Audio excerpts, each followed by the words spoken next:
Selamat datang di Desa Ngadimulyo, sebuah permata yang tersembunyi di Kecamatan Sukorejo, Kabupaten Pasuruan. Desa Ngadimulyo memiliki sejarah yang kaya dan keindahan alam yang memukau. Dengan luas sebesar 279 km persegi, Desa Ngadimulyo terdiri dari 3 dusun, 8 rukun warga, dan 20 rukun tetangga. Dari ketiga dusun tersebut, Desa Ngadimulyo memiliki 6.602 jiwa. Mereka semua hidup damai dan saling berdampingan dengan baik. Desa Ngadimulyo memiliki potensi alam yang sangat besar, sumber daya alam yang melimpah, sehingga kebutuhan masyarakat dapat terpenuhi dengan baik. Kegiatan ekonomi masyarakat diantaranya bertani, mengolah tempe, menjadi pegawai pabrik, dan berwirausaha. Desa Ngadimulyo memiliki fasilitas publik yang berkualitas, meliputi kantor balai desa, masjid, musola, lapangan, dan tempat pembuangan sampah.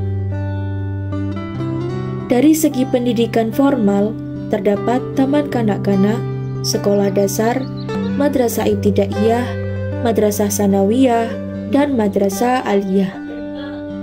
Sedangkan dari segi pendidikan non-formal, terdapat tempat pendidikan Al-Quran dan madrasah diniyah.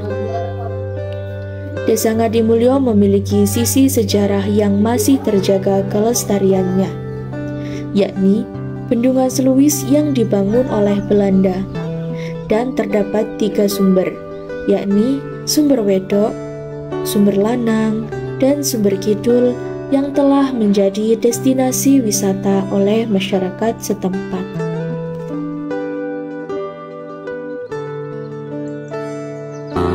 Pada pagi hari ini saya akan menyampaikan sejarah tentang Sumber Kidul. Kalau Sumber Kidul itu riwayat orang dulu kan, cerita sejarahnya itu ada sepasang pengantin yang mandi di Sumber Kidul. Nah, dulu itu di Sumber Kidul kotaknya itu sebelah baratnya itu ada sungai berbentuk cekung gini. Jadi runcing panjang buat mandi. Di situ tempat waktu kecil anak-anak rata-rata dulu itu bisa dimain buat lompat dari atas terjun ke air, jadi seperti itu. Nah, sepasang pengantin itu juga mandi di situ dan sampai akhirnya tidak kembali, kita seperti itu. Nah, untuk sekilas dari sepasang pengantin ini, istilahnya kalau main-main di situ mandi juga, tapi sampai lama dan akhirnya meninggal, dan seperti itu.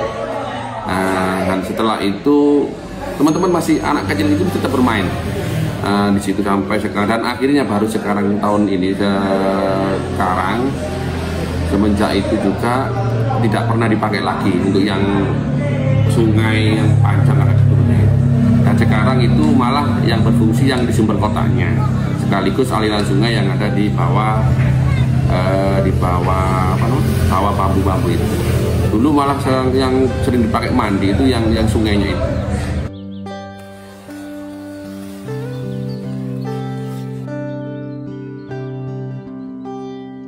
Program Desa Ngadimulyo ke depan yaitu menjadi salah satu desa wisata.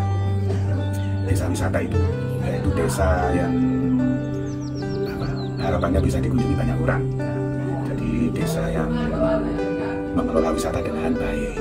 Jadi ke depan ada beberapa program untuk tahun 2024 ini sudah kita bangun tempat parkir yang sangat luas, yang direncanakan nanti ada kolam renang di situ. Ya. Jadi tahun 2024 kita bangun dulu tempat parkirnya. Insya Allah parkirnya sangat luas, bisa menampung ribuan motor, juga beberapa kendaraan roda 4. Kemudian rencana kolam renangnya itu sudah kita bangun jalan wisatanya.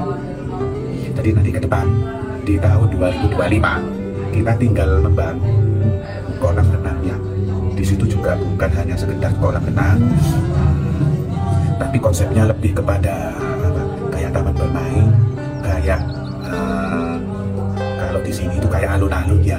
Kalau kolam renang kan cuman ada kolam kemudian air kan cukup seperti itu. Tapi ini enggak ya.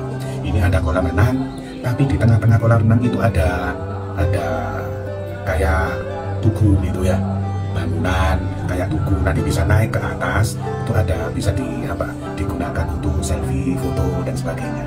Jadi bukan hanya hanya sekedar kolam renang, bukan, tapi lebih kepada di konsep untuk spot-spot foto.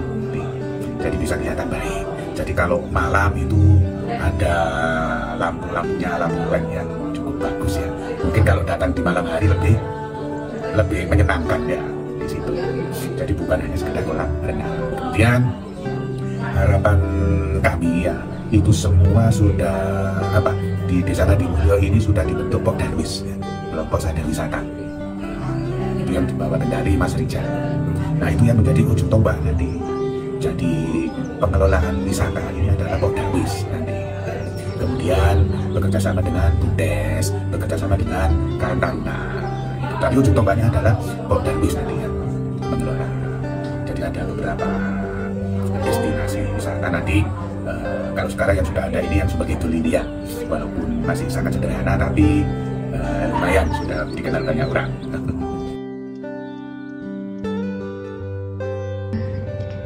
Tentunya peran pemuda di era digitalisasi sangatlah penting, baik sosial ataupun keagamaan. Merangkul dan bekerja sama untuk membentuk sinergi baru, serta membangun desa untuk terus berkembang lagi dan terus maju. Beli HP ke Surabaya, ke stasiun naik kereta, yang muda yang berkarya untuk membangun desa tercinta.